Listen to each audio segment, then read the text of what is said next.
नमस्कार साथियों, नगीना लोकसभा सीट से आज़ाद को क्यों नहीं मिला लोकसभा टिकट, जाने कारण। जी हाँ, आज हम बात करेंगे चंद्रशेखर आज़ाद रावण की नगीना और लोकसभा सीट को लेकर।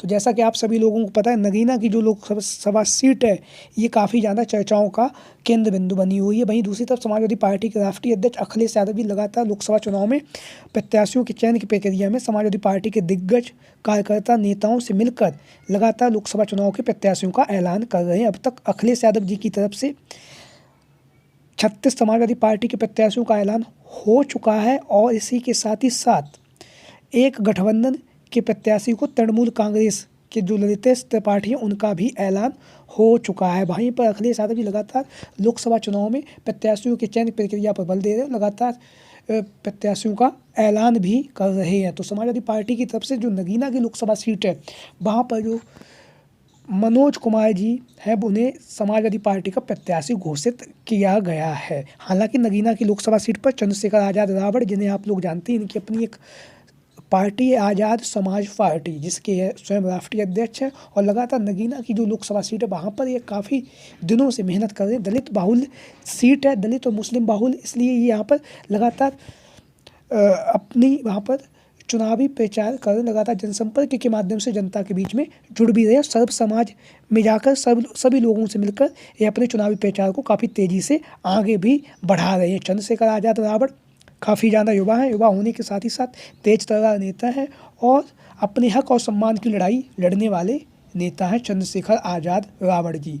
लगातार इनका नगीना के अंदर आप लोगों ने कैंपेन भी देखा, लगातार सोशल मीडिया के माध्यम से हमें खबरें भी सामने निकल के आई हैं कि नगीना लोकसभा सीट से इंडिया गठबंधन के तहत चंद्रशेखर आज़ाद रावण के लिए जो नगीना की लोकसभा सीट है यह छोड़ दी जाएगी। कांग्रेस के नेताओं ने इस तरह की बातें भी कही और वहीं उसी के साथ ही साथ बहुत सारे सोशल साइट्स प्लेटफॉर्म हैं, वहाँ से भी यह जानकारी सामने आई। टीवी के भी माध्यम से ये जानकारी सामने आई कि इंडिया गठबंधन के तहत जो नगीना की लोकसभा सीट है वहाँ से चंद्रशेखर आज़ाद रावण जी को इंडिया गठबंधन का प्रत्याशी बनाया जाएगा। लेकिन यहाँ पर कहानी पलट गई है। समाजवादी पार्टी के राष्ट्रीय अध्यक्ष अखिलेश यादव जी ने नगीना की जो लोकसभा सीट है वहाँ से श्री मनोज कुमार, जो एक्स ADI रह चुके हैं, उन पर विश्वास जताते हुए उन्हें नगीना लोकसभा सीट से समाजवादी पार्टी का प्रत्याशी घोषित किया। जैसे ही अखिलेश यादव जी ने नगीना लोकसभा सीट से मनोज कुमार को प्रत्याशी घोषित किया, वैसे ही बहुत सारे लोग वीडियो पे कमेंट्स के माध्यम से अपनी राय दे रहे हैं, जहाँ पर लगातार वो अखिलेश यादव जी को लेकर कह रहे हैं कि नगीना की लोकसभा सीट से चंद्रशेखर आज़ाद रावण जी को इंडिया गठबंधन का प्रत्याशी होना चाहिए। अखिलेश यादव जी को जो अपनी जो टिकट दी है, अपना जो प्रत्याशी उतारा है, उसे वापस ले लेना चाहिए। तो आज हम आपको बताएंगे कि इंडिया गठबंधन में जो चंद्रशेखर आज़ाद रावण जी हैं, उनको लेकर क्या स्थिति है और चंद्रशेखर आज़ाद रावण जी के बारे में किस तरह का माहौल है। तो ये आप सभी लोगों को पता है कि चंद्रशेखर आज़ाद रावण काफ़ी कद्दावर नेता हैं। तो अब जो इनके टिकट काटने के जो कारण है, जो सोशल मीडिया के माध्यम से जानकारी मिली है, जो लोगों के द्वारा बताए गए, उनमें से कुछ कारण वो हम आपको बताते हैं। सबसे पहला कारण ये था कि इंडिया गठबंधन के तहत अखिलेश यादव जी इन्हें लोकसभा का टिकट दे रहे थे। हालांकि इनकी ये मांग थी कि यह एक से अधिक प्रत्याशियों को मांग रहे थे अपनी पार्टी के लिए, क्योंकि इनकी अपनी एक पार्टी आज़ाद समाज पार्टी, उससे ये और लोगों को भी टिकट देना चाह रहे थे। इसलिए यह इंडिया गठबंधन में एक से अधिक प्रत्याशियों